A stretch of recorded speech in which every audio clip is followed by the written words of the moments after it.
Well,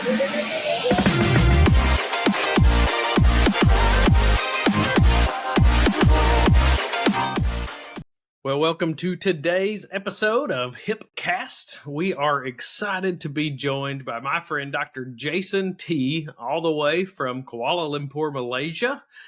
Dr. T is a physician with more than a decade of experience and a certified professional in healthcare information and management systems. His journey took an interesting turn after completing his business studies, leading him to a pivotal role at GSK Pharmaceuticals. It was during his time there that Dr. T discovered his aptitude for ERP and CRM solutions. His love in these technologies allowed him to spearhead their adoption among his medical peers, showcasing his unique blend of medical expertise and technological prowess. Dr. T transitioned to Cerner as a physician executive, where he helped drive initiatives to help physicians realize best outcomes in their practice environments with EMR in the Southeast Asia region. Later, Dr. T joined Lexmark as a healthcare industry consultant, where he continued to contribute his wealth of knowledge and experience to the field. And that is where I had the pleasure of meeting Dr. T and getting to hang out for a few years, working together on all kinds of healthcare things in Asia and really all around the world. Dr. T, we did a lot in that time. Yeah, it was glad. I mean, I had a great time. Learning from you, knowing you as well. You're a great team player as well. Well, I'll PayPal you some money for the compliments as we go through the episode. But Jason, I'll send you my address right after this. By the way. For those watching the video of this, Jason is Shannan and I are dressed for cold because when we're recording this, it's winter of 24, and Jason is in the warmth of Malaysia, to where it's always 90 some odd degrees Fahrenheit. I don't know what that translates to Celsius, but one of my favorite stories was at HIMSS in Orlando a few years ago. And in March, it's a pretty decent temperature in Florida, 75. Sometimes it gets up to 80. It's a really nice time of the year. And Jason comes up to me and says, Hey, does your air conditioning unit in your room go above 88? I said, I didn't know that it went to 88. Like, that's crazy. But I guess when you're used to 90 some odd degree temperatures all year long, 88 or below is pretty chilly. Okay, now I'm embarrassed. I'm not gonna go on. Thank you, Seth. Thank you, Shannan. Absolutely. You know Love what, to do Dr. that. T, I'm going to count on you to give us an embarrassing story that's, child appropriate later in the show, okay? On Seth. Yeah. Oh, he's got plenty of stories on me. But one of the amazing things, Dr. T went to medical school in was it Southeast Russia? Which is a program for medical schools there for folks going out of Asia Central to go to medical school. So the fascinating thing in our conversations is you speak Russian, you speak English better than I do, and you speak Malay, right? And are there any other languages I'm missing there? Yeah. So one of my let me just summarize it, right? So the main languages that I speak is English, followed by Malay, or the national language of Malaysia. So I'm from Malaysia, by the way. I speak Chinese, but in 3 different dialects. So we have Cantonese, Mandarin, Hokkien, and of course, because I studied medicine in Russia, so they took the basic conversational Russian. That's absolutely fine. So if you're ever gonna travel to Russia, you need a travel buddy, you need a translator. Yeah, just if I travel anywhere in Asia, I'm calling you and saying, "Hey, yes, me too. Help me out," because I've eaten at a lot of Chinese places, but I've never spoken the language. But and one of my favorite things for our audience that Jason taught me is the word for hospital there in I think it's primarily Indonesia, right? So what is that word, Jason? All right. So hospital in Indonesian language translates to rumah sakit, right? Rumah sakit. So rumah sakit. So rumah means house. sakit is pain. So Seth, House of Pain. House of Pain. call it the I house love of that. pain. That Well, it's a is joke. fantastic. So I hope nobody from Indonesia listens to this podcast. Otherwise, they're gonna start spamming me. Well, we're hoping to grow Emails and- our audience in Indonesia. We are hoping for that. But today we're going to talk about healthcare in South Asia, and that's the fascinating thing with the connections that we have as HI professionals, is we have connections all across the world. Yeah. And Dr. T is an incredible professional that understands the medical side, obviously, as a physician. He understands the technology side as a technologist, but he's also worked with a lot of health information professionals. So he understands what we do in our industry. And today we're going to go through a little bit about what that's like in South Asia. Maybe some of our audience will move there. Yeah.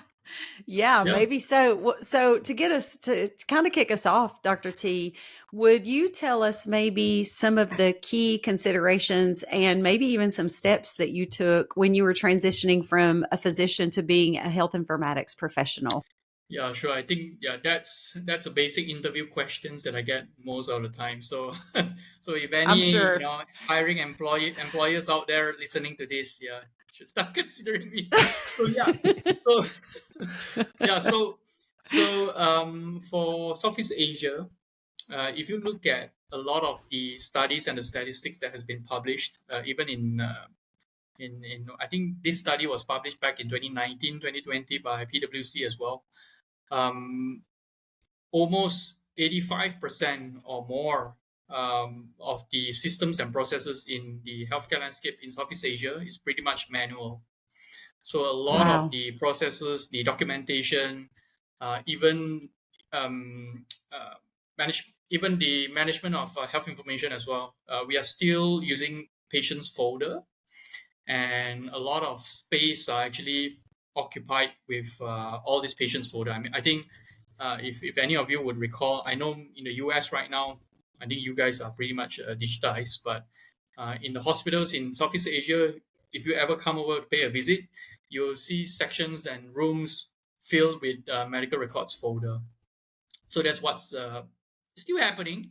Of course, I'm seeing a lot of rapid development and transition right now from paper to digital systems. But I can assure you that every 8 visits out of 10 hospitals, a lot of us are still pretty much on paper manual documentation.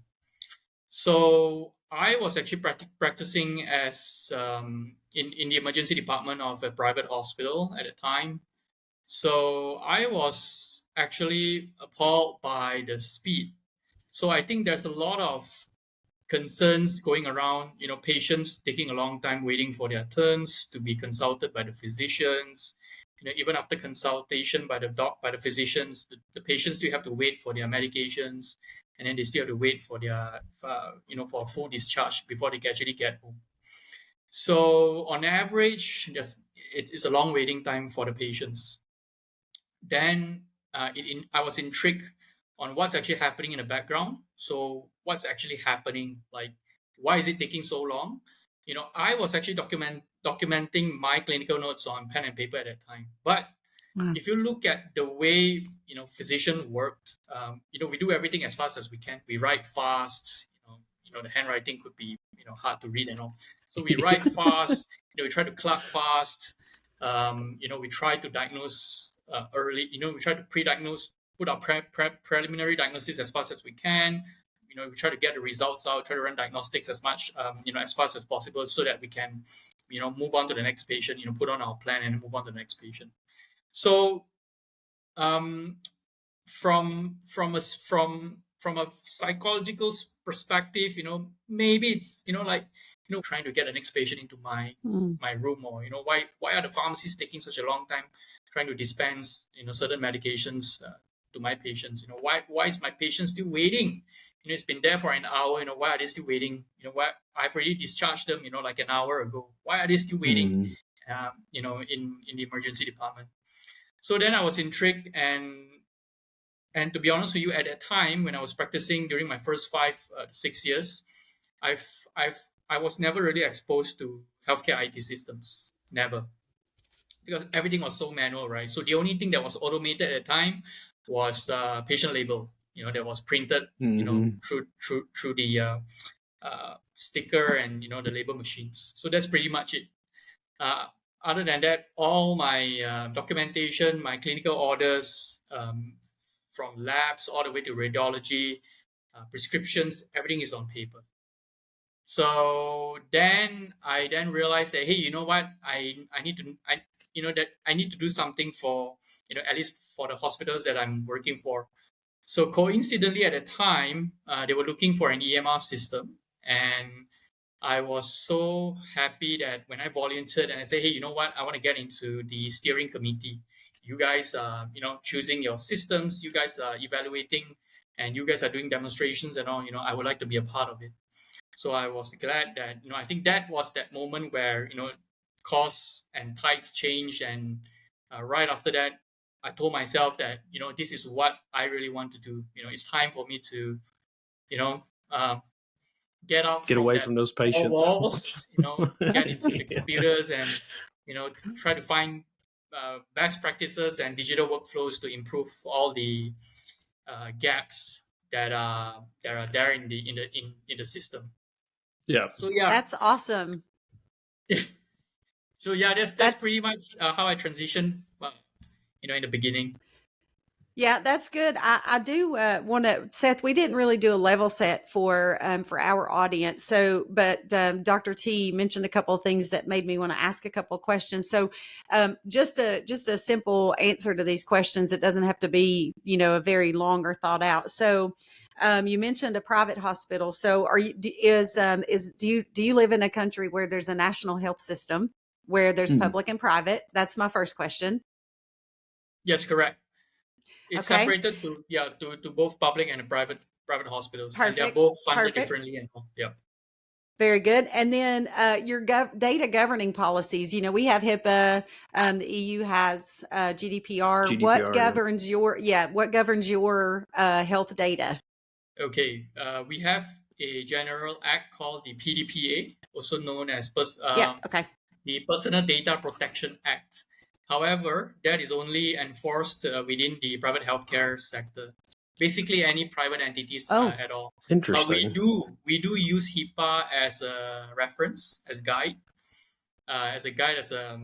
whenever there's a need to refer to, how are we going to make sure that patient information is protected.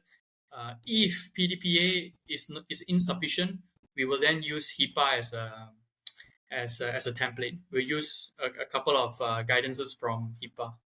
That's what we do. Okay, GDPR great. as well. So yeah, so even Okay. GDPR as well. Correct. Very good. Okay, I only have two more questions, and this one might be out of your realm. I'm not sure, but you talked about the big rooms of medical records in the United States. Before digital, we used, and some places still use, a system called a terminal digit filing system, so that we can track the records. Are your records filed alphabetically or by medical record number? How are your records filed in those places? Yeah, it's combination of both alphabetical and we have a national ID that we. So like myself, great! You have a national ID. Yeah, how many? I think 12 digits national ID. Please, I hope I'm correct. Yeah, it's 12 digits national ID. So the national ID corresponds to the year of the year that you were born. Which day and month. So at the same time, of course, they file it based on both alphabetical, and they use the numbers from your national ID. Okay, very good. And the last question. Yeah, something we've been advocating for with the HEMA. Last question before I hand it back off to Seth to get us back on track. Are you using ICD-10 or ICD-11 or an older version for your diagnosis? Ooh, that's a good question. That is a very good question. But generally speaking, I think based on what my last interaction with the EMR systems, we use ICD-10, but every now and then when there's a new update that comes into place, I think the Ministry of Health will try to use ICD-11 as soon as they can. But if you were to, but if you look across different hospitals across the states and all, I'm very sure some probably are still using ICD-9. Most of them are probably ICD-10, and some are probably using ICD-11. Okay, very good. And Be interesting to see if we go to ICD-11 in my having said that, lifetime. I think only the Before we retire. having said that, I think only the coders are Yeah. updated to that. I don't think the physicians really care whether it's ICD 9, 10, or 11. They just like Yeah. scribble the diagnosis and That's right. That's right. I mean, Read that's the not hieroglyphics. that's not the best way, but that's what's happening. Yeah. Okay. Yeah. Very good. Well, you mentioned, the physicians not really caring about the ICD codes and what level it is, and just scribbling out information for the rest of us to try to interpret. But how does your background as a physician help you contribute to the health informatics space? Yeah. So I guess one of the, so I would like to call myself as a connector. So I connect between the professionals from the IT team and between the clinicians. So what happens here is that I can actually leverage on my experience because I understand what a physician or a care provider need whenever they execute a certain task. So for instance, if there's a need for a physician to put to record a prescription, for example, I can understand why a physician would write as such and why different physicians have different style of writing, and whenever these physicians they would request for certain functionalities like, hey, can I put a prescription electronically by just having 1, 2, 3 steps. Unfortunately, not every systems are designed in a way where you can just do 1, 2, 3 clicks, right? So I need to bring these processes and this feedback from the physicians back to the IT team and let them know that, hey, you know what, this is how the physicians are practicing. The reason why they require step 1, 2, and 3 is because they need to jot down the name of the medication. They need to differentiate whether is this a capsule, whether is this a tablet. They then need to define what are the actual dosages and there are different nominations as well, whether is it in milligrams. So I need to bring all this information back to the IT team and then to let them understand that that you need to build the process in such a way to make sure that when my physicians key in medications, these are all the information that they can see at a glance. Otherwise, the IT team would just, okay, you want me to do it in such, 1, 2, 3, I'll just do it.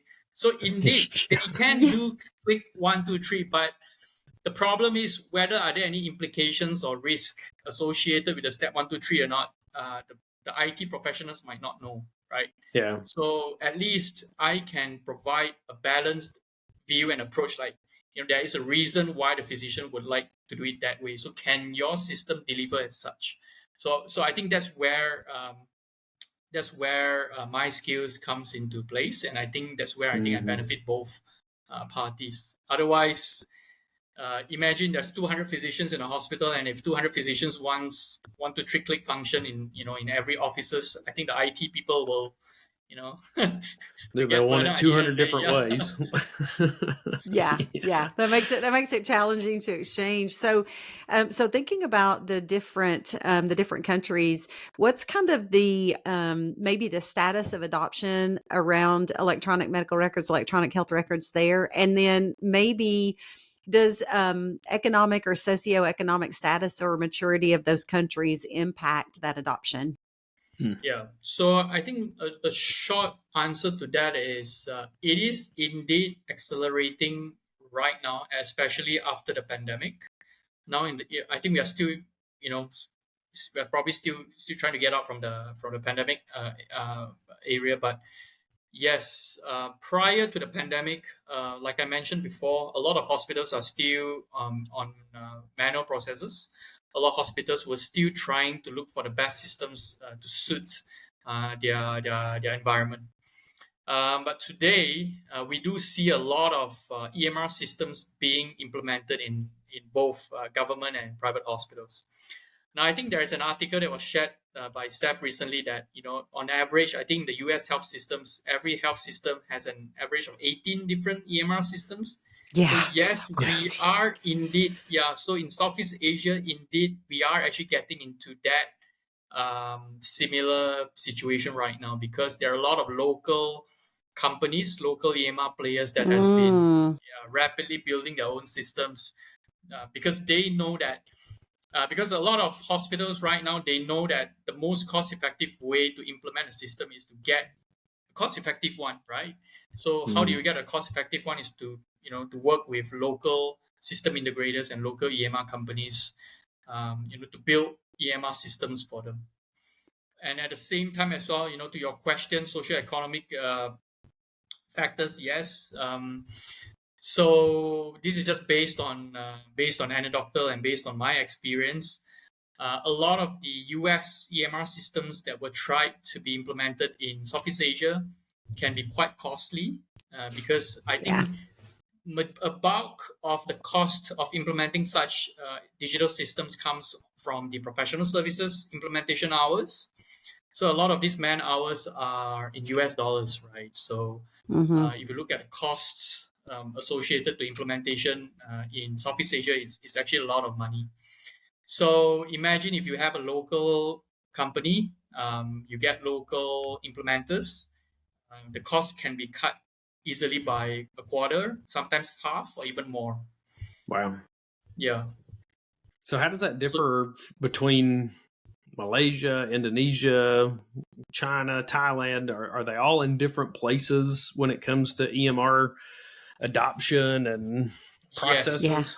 They are in different places. So again, in Southeast Asia, we have different. So some countries are developing countries. So countries like you mentioned before, like Taiwan, Japan, these are all developed countries, right? So their level of adoption it's state of the art. It's very different from where I am right now. So I think if you look at the news, if you read news that was published back during the pandemic, they used a lot of electronic system to track and trace all the COVID cases, and they managed to contain the virus from spreading because of the tools that they have in their country. So it's a centralized database that they use, and within the healthcare systems, and it really helped them a lot, especially in these countries, but not very much in my region. So yeah, the adoption level is different. So even if you look at HIMSS staging certification as well, so there are a lot of stage 6 and 7 hospitals I think there's a couple. I think there's one in South Korea, if I'm not mistaken. I think there are a couple of stage 6 hospitals even in let me think about it. There's Yeah, a I think couple in most of them are also in Thailand. South There's Korea a as lot well. in Yeah, Korea. so Yeah. I think Japan too. Japan, yeah. Although it's fascinating, the Japanese culture, they love paper. So they, if you look at, I watch a lot of crazy Japanese videos because I love it. But they still, remember the old clock in where you drop the little paper into the clock? That's very common in Japanese business culture, and they still like to handwrite things. And it'd be interesting to see if we can find somebody in Japan that does health information to find out, like, how do you balance the cultural desire for pen and paper with the need to provide access through an EMR. So that's a side note for us going forward. If you know anybody in Japan, Jason, let me know. Yeah, the hybrid system. Yeah, it's a hybrid system. That's right. It's pretty fascinating. What's the level of support available for healthcare IT professionals in Asia? And then again, Shannon and I are both health information management professionals, so medical records type folks. And how do both of those organizations function in Asia? So I know you have AHIMA over there in the US. So it's a little bit different over here. So a lot of the activities are is driven by HIMSS. So HIMSS is pretty much active over here in Southeast Asia. They have the Southeast Asian chapters. I think every quarter or every 6 months they would have e-health activities, and they do organize an annual HIMSS Asia Pacific conference as well over in Southeast Asia. So they do provide a lot of educational resources, CMEs. So even myself, when I did my CP-HIMSS certifications, I did receive content and support from HIMSS Asia Pacific as well. Now, besides HIMSS, we do have regional chapters like Hospital Management Asia, HMA, we call it, HMA in short. So they are also actively going around Southeast Asia, across different countries as well, promoting events and conferences in regards to healthcare, technology, healthcare governance. So every year they would have different teams as well. Now, in my country, we do have private hospital associations. We also do have medical device associations, and among others, where we have regular conferences and events, and all these discussions about healthcare IT, health information management will be discussed in all these conferences. So indeed, we do have local chapters and local conferences that is being organized on a regular basis here in this region. It's good to have that community, right? And that's Yes, and and of Shannon course, for podcasts like the one that we are having right now. If it reaches out to the community, I think it's going to be very meaningful as well. well, that's what I want. I want us to go to the next HIMSS Asia event because I think the last one or time before was in Jakarta, Bali, Indonesia. So I think Yeah. this year will be in Jakarta. in Jakarta. So Let's do we're- it. Yeah. We don't have do a a sponsor roadshow. for us to do. If you get But a if sponsor, we're looking fly for me one. in too as well, bro. Yeah. Okay, Get us, you know get what? us a I'll fly sponsor. We're in. coming. Yeah. Get me the tickets. I'll fly in. Yeah, we will find a sponsor to let us do a live from Jakarta, Indonesia, HIMSS Asia HIPcast special. That's the hopes. Yeah. I do, Dr. T. I'm curious about, you have some associations there, and that you've done enough business in the United States to kind of see how we manage the coding process. And we've got AHIMA, and they're our governing body, and they kind of help lead us. They strategically place us, and that's where we work together as professionals with an association to build best practices and things. And we contribute to the clinical modification of ICD, whatever version we happen to be on. We're on the 10 in the US. And, one of the things that I think about is when we have coders, diagnosis and procedural coders who tell a clinical story by codifying something and put it in that structured, discrete language. How does that work there? And how does that work in your country? Because, or on your continent? Because the payment system is very different. We're on a for-profit revenue driven system. So how does that work for you all?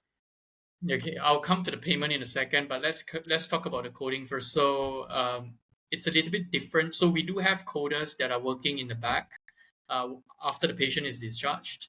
So typically it involves a full documentation where the insurance company asks for it, like, hey, you have filed for a reimbursement, you have filed for a claim, right? So I think you need to provide us with the full details of certain diagnoses and all. So yes, so when it comes to such processes, we do have coders both in government and private hospitals that will deal with all the ICD codings. But like I said, it's not done electronically yet. I'm not sure. So I've not been practicing for about a year or two now. So I'm not sure whether the situation has changed, but I can assure that a lot of these coding processes are still pretty much manual.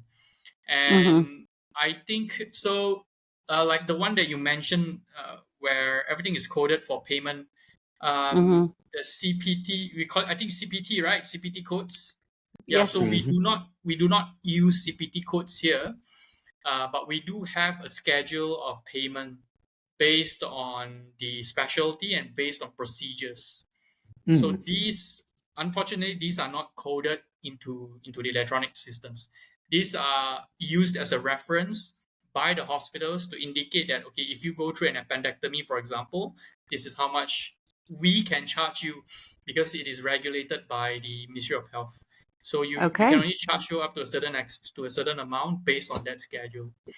So payment wise, if it's a government hospital, if you are a citizen, it's fully subsidized by the government. So we don't pay a single cent, unless there are certain special medications, for example, like certain chemotherapy. As far as I understand, if those drugs are not are not subsidized or not listed in the formulary, patient do have to pay out of pocket for those special medications, or even implants. Implants that are a little bit more expensive that are not subsidized, then you do have to pay for it. So that's for the government sector. But if you're in the private sector, it's either you pay out of pocket or you do need to get private health insurance. So the private health insurance is the one that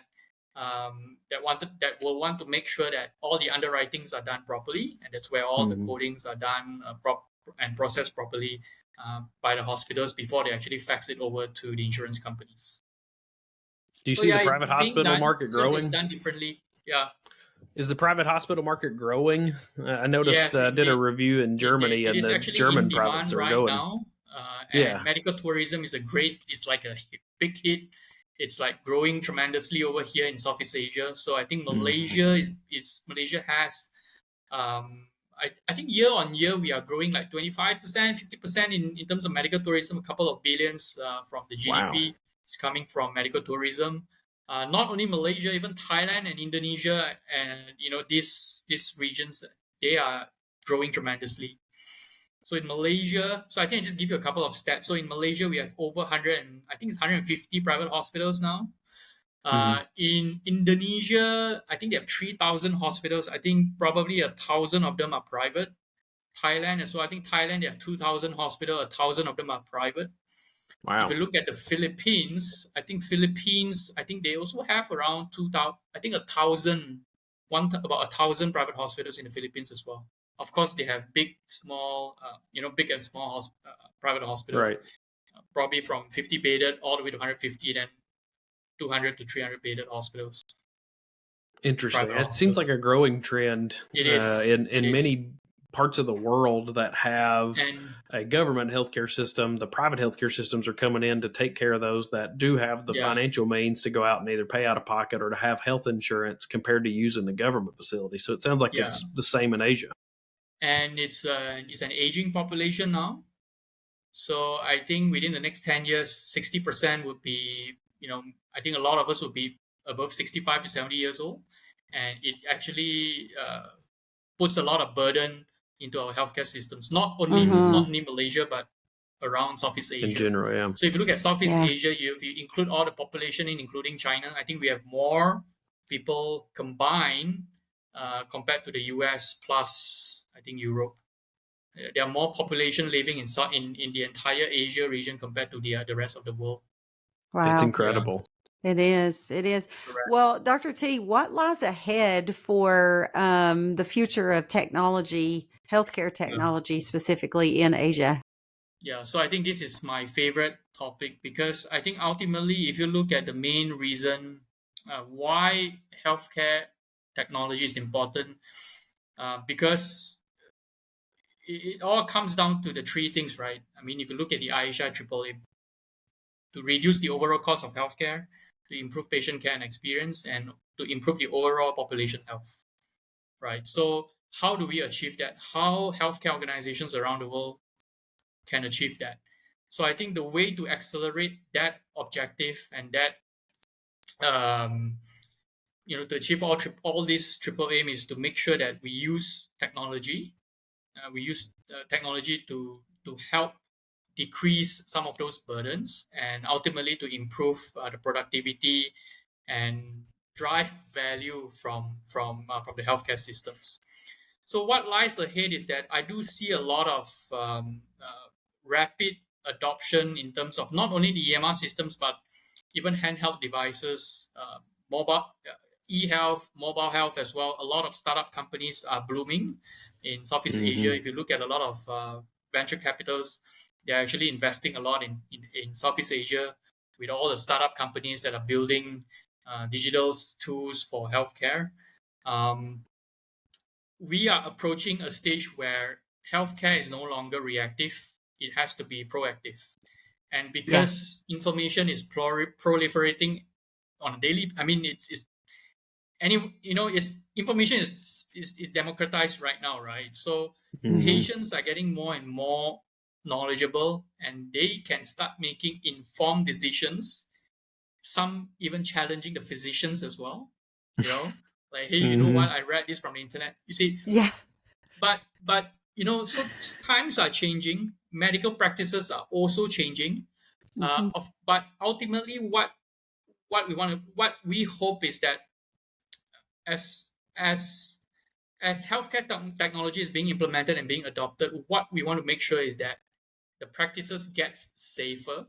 Ultimately, right? It gets safer with the use of technology, and now artificial intelligence is a big thing right now as well. So if the physicians and the care providers are going to use artificial intelligence to improve their productivity and also to make sure that they spend less time on the screen so that they can spend more quality time with the patients, then I think we can actually see that there will be a rapid improvement, an incremental improvement of the healthcare systems within this region. I think that is what that's what I see in the next 10 to 15 years. So I think personalized healthcare is it's a evergreen topic that I think it's like the holy grail of healthcare. So everybody's talking about it, everybody's investing into it.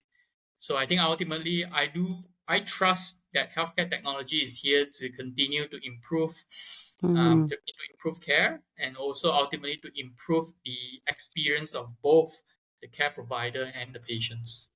Yeah, So I think that's I yeah. appreciate that you said incremental, because nothing is actually rapidly deployed in healthcare except for the generation of data, right? Everything else Yeah. is incremental and takes a really long time.